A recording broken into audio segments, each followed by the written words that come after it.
Chapter 11. Conscience Racks Tom. Close upon the hour of noon the whole village was suddenly electrified with the ghastly news. No need of the as yet undreamed-of telegraph. The tale flew from man to man, from group to group, from house to house, with little less than telegraphic speed. Of course the schoolmaster gave holiday for that afternoon. The town would have thought strangely of him if he had not. A gory knife had been found close to the murdered man, and it had been recognized by somebody as belonging to Muff Potter, so the story ran, and it was said that a belated citizen had come upon Potter washing himself in the branch about 1 or 2 o'clock in the morning, and that Potter had at once sneaked off. Suspicious circumstances, especially the washing, which was not a habit with Potter. It was also said that the town had been ransacked for this murderer (the public are not slow in the matter of sifting evidence and arriving at a verdict), but that he could not be found. Horsemen had departed down all the roads in every direction, and the sheriff was confident that he would be captured before night. All the town was drifting toward the graveyard. Tom's heartbreak vanished, and he joined the procession, not because he would not 1,000 times rather go anywhere else, but because an awful unaccountable fascination drew him on. Arrived at the dreadful place, he wormed his small body through the crowd and saw the dismal spectacle. It seemed to him an age since he was there before. Somebody pinched his arm. He turned, and his eyes met Huckleberry's. Then both looked elsewhere at once, and wondered if anybody had noticed anything in their mutual glance. But everybody was talking, and intent upon the grisly spectacle before them. "Poor fellow! Poor young fellow! This ought to be a lesson to grave robbers. Muff Potter'll hang for this if they catch him." This was the drift of remark, and the minister said, "It was a judgment. His hand is here." Now Tom shivered from head to heel, for his eye fell upon the stolid face of Injun Joe. At this moment the crowd began to sway and struggle, and voices shouted, "It's him! It's him! He's coming himself!" "Who? Who?" from 20 voices. "Muff Potter!" "Hello, he's stopped! Look out, he's turning! Don't let him get away!" People in the branches of the trees over Tom's head said he wasn't trying to get away, he only looked doubtful and perplexed. "Infernal impudence," said a bystander. "Wanted to come and take a quiet look at his work, I reckon. Didn't expect any company." The crowd fell apart now, and the sheriff came through, ostentatiously leading Potter by the arm. The poor fellow's face was haggard, and his eyes showed the fear that was upon him. When he stood before the murdered man he shook as with a palsy, and he put his face in his hands and burst into tears. "I didn't do it, friends," he sobbed. "'Pon my word and honor, I never done it." "Who's accused you?" shouted a voice. This shot seemed to carry home. Potter lifted his face and looked around him with a pathetic hopelessness in his eyes. He saw Injun Joe, and exclaimed, "Oh, Injun Joe, you promised me you'd never—" "Is that your knife?" And it was thrust before him by the sheriff. Potter would have fallen if they had caught him, and eased him to the ground. Then he said, "Something's told me if I didn't come back and get—" He shuddered, and then waved his nerveless hand with a vanquished gesture, and said, "Tell 'em, Joe, tell 'em! It ain't any use any more." Then Huckleberry and Tom stood dumb and staring, and heard the stony-hearted liar reel off his serene statement, they expecting every moment that the clear sky would deliver God's lightnings upon his head, and wondering to see how long the stroke was delayed. And when he had finished, and still stood alive and whole, their wavering impulse to break their oath and save the poor betrayed prisoner's life faded and vanished away, for plainly this miscreant had sold himself to Satan, and it would be fatal to meddle with the property of such a power as that. "Why didn't you leave? What did you want to come here for?" somebody said. "I couldn't help it, I couldn't help it," Potter moaned. "I wanted to run away, but I couldn't seem to come anywhere but here." And he fell to sobbing again. Injun Joe repeated his statement just as calmly a few minutes afterwards on the inquest, under oath, and the boys, seeing that the lightnings were still withheld, were confirmed in their belief that Joe had sold himself to the devil. He was now become to them the most balefully interesting object they had ever looked upon, and they could not take their fascinated eyes from his face. They inwardly resolved to watch him, nights, when opportunity should offer, in the hope of getting a glimpse of his dread master. Injun Joe helped to raise the body of the murdered man and put it in a wagon for removal, and it was whispered through the shuddering crowd that the wound bled a little. The boys thought that this happy circumstance would turn suspicion in the right direction, but they were disappointed, for more than one villager remarked, "It was within 3 feet of Muff Potter when it done it." Tom's fearful secret and gnawing conscience disturbed his sleep for as much as a week after this, and at breakfast one morning Sid said, "Tom, you pitch around and talk in your sleep so much that you keep me awake half the time." Tom blanched and dropped his eyes. "It's a bad sign," said Aunt Polly gravely. "What you got on your mind, Tom?" "Nothing. Nothing to know of." But the boy's hand shook so that he spilled his coffee. "And you do talk such stuff," Sid said. "Last night you said, 'It's blood, that's what it is.' You said that over and over, and you said, 'Don't torment me so, I'll tell.' Tell what? What is it you'll tell?" Everything was swimming before Tom. There's no telling what might have happened now, but luckily the concern passed out of Aunt Polly's face, and she came to Tom's relief without knowing it. She said, "Sho, it's that dreadful murder. I dream about it most every night myself. Sometimes I dream it's me that done it." Mary said she had been affected much the same way. Sid seemed satisfied. Tom got out of the presence as quick as he plausibly could, and after that he complained of a toothache for a week, and tied up his jaws every night. He never knew that Sid lay nightly watching, and frequently slipped the bandage free and then leaned on his elbow, listening a good while at a time, and afterward slipped the bandage back to its place again. Tom's distress of mind wore off gradually, and the toothache grew irksome and was discarded. If Sid really managed to make anything out of Tom's disjointed mutterings, he kept it to himself. It seemed to Tom that his schoolmates never would get done holding inquests on dead cats, and thus keeping his trouble present to his mind. Sid noticed that Tom never was coroner at one of these inquiries, though it had been his habit to take the lead in all new enterprises. He noticed, too, that Tom never acted as a witness, and that was strange, and Sid did not overlook the fact that Tom even showed a marked aversion to these inquests, and always avoided them when he could. Sid marveled, but said nothing. However, even inquests went out of vogue at last, and ceased to torture Tom's conscience. Every day or two, during this time of sorrow, Tom watched his opportunity, and went to the little grated jail window, and smuggled such small comforts through to the murderer as he could get hold of. The jail was a trifling little brick den that stood in a marsh at the edge of the village, and no guards were afforded for it. Indeed, it was seldom occupied. These offerings greatly helped to ease Tom's conscience. The villagers had a strong desire to tar and feather Injun Joe and ride him on a rail for body-snatching, but so formidable was his character that nobody could be found who was willing to take the lead in the matter, so it was dropped. He had been careful to begin both of his inquest statements with the fight, without confessing the grave robbery that preceded it. Therefore it was deemed wisest not to try the case in the courts at present. End of Chapter 11. Chapter 12. The Cat and the Painkiller.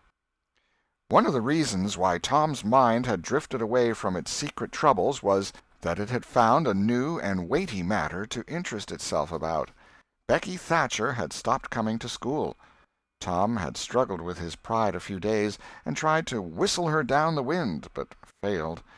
He began to find himself hanging around her father's house nights, and feeling very miserable. She was ill. What if she should die? There was distraction in the thought.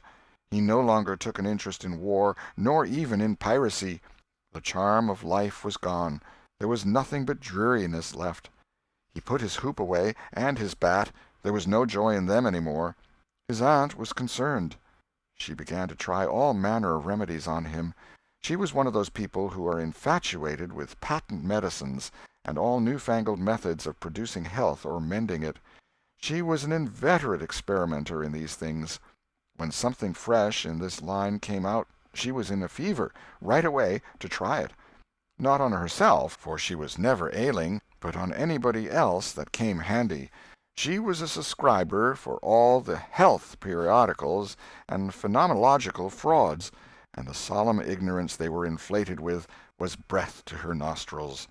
All the rot they contained about ventilation, and how to go to bed, and how to get up, and what to eat, and what to drink, and how much exercise to take, and what frame of mind to keep one's self in, and what sort of clothing to wear, was all gospel to her, and she never observed that her health journals of the current month customarily upset everything they had recommended the month before.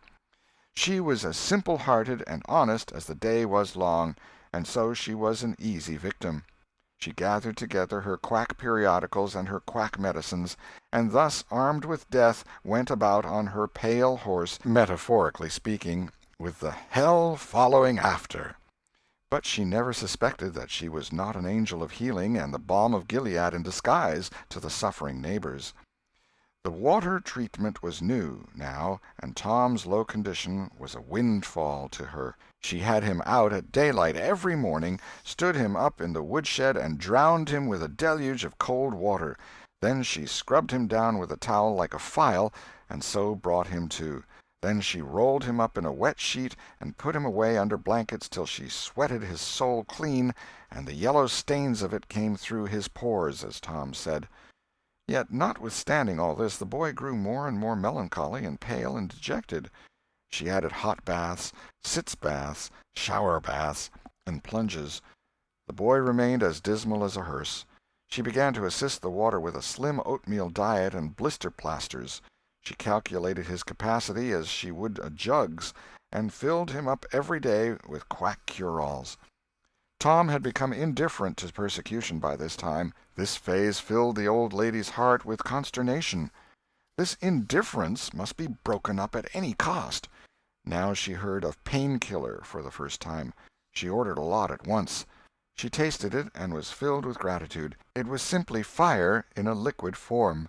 She dropped the water treatment and everything else, and pinned her faith to pain-killer. She gave Tom a teaspoonful and watched with the deepest anxiety for the result. Her troubles were instantly at rest, her soul at peace again, for the indifference was broken up. The boy could not have shown a wilder, heartier interest if she had built a fire under him. Tom felt that it was time to wake up. This sort of life might be romantic enough in his blighted condition, but it was getting to have too little sentiment and too much distracting variety about it. So he thought over various plans for relief, and finally hit upon that of professing to be fond of pain-killer. He asked for it so often that he became a nuisance, and his aunt ended by telling him to help himself and quit bothering her. If it had been Sid, she would have had no misgivings to alloy her delight, but since it was Tom, she watched the bottle clandestinely. She found that the medicine did really diminish, but it did not occur to her that the boy was mending the health of a crack in the sitting-room floor with it. One day Tom was in the act of dosing the crack when his aunt's yellow cat came along, purring, eyeing the teaspoon avariciously, and begging for a taste. Tom said, "Don't ask for it unless you want it, Peter." But Peter signified that he did want it. "You better make sure." Peter was sure. "Now you've asked for it, and I'll give it to you, because there ain't anything mean about me, but if you find you don't like it, you mustn't blame anybody but your own self." Peter was agreeable, so Tom pried his mouth open and poured down the pain-killer. Peter sprang a couple of yards in the air, and then delivered a war-whoop and set off round and round the room, banging against furniture, upsetting flower-pots, and making general havoc. Next he rose on his hind feet and pranced around in a frenzy of enjoyment, with his head over his shoulder and his voice proclaiming his unappeasable happiness. Then he went tearing around the house again, spreading chaos and destruction in his path. Aunt Polly entered in time to see him throw a few double somersets, deliver a final mighty hurrah, and sail through the open window, carrying the rest of the flower-pots with him. The old lady stood petrified with astonishment, peering over her glasses. Tom lay on the floor, expiring with laughter. "Tom, what on earth ails that cat?" "I don't know, Aunt," gasped the boy. "Why, I never seen anything like it. What did make him act so?" "'Deed I don't know, Aunt Polly. Cats always act so when they're having a good time." "They do they?" There was something in the tone that made Tom apprehensive. "Yes'm. That is, I believe they do." "You do?" "Yes'm." The old lady was bending down, Tom watching, with interest emphasized by anxiety. Too late he divined her drift. The handle of the tell-tale teaspoon was visible under the bed valance. Aunt Polly took it, held it up. Tom winced and dropped his eyes.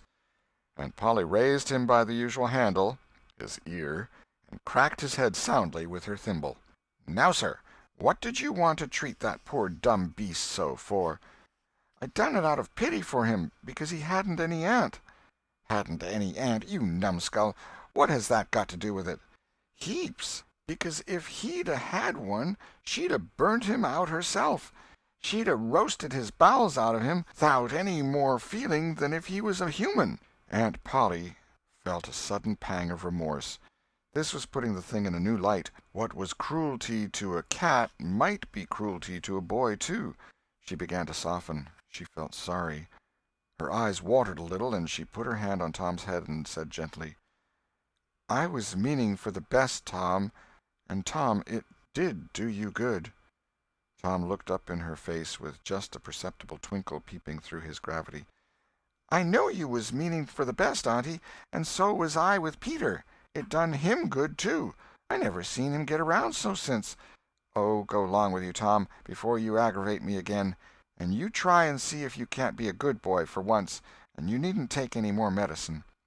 Tom reached school ahead of time. It was noticed that this strange thing had been occurring every day latterly.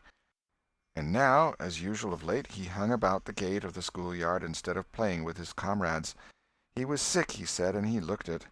He tried to seem to be looking everywhere but whither he really was looking, down the road. Presently Jeff Thatcher hove in sight, and Tom's face lighted. He gazed a moment and then turned sorrowfully away. When Jeff arrived, Tom accosted him and led up, warily, to opportunities for remark about Becky, but the giddy lad never could see the bait. Tom watched and watched, hoping whenever a frisking frock came in sight, and hating the owner of it as soon as he saw she was not the right one.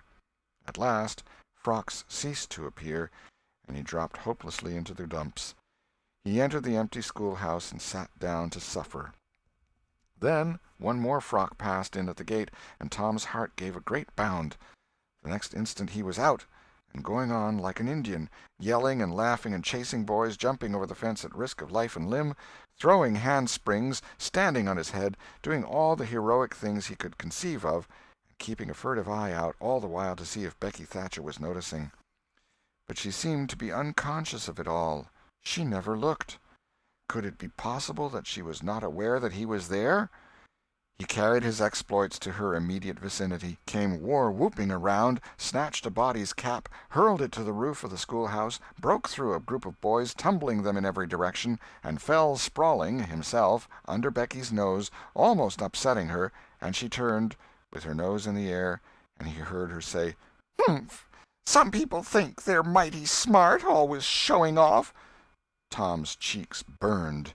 He gathered himself up and sneaked off, crushed and crestfallen. End of chapter 12.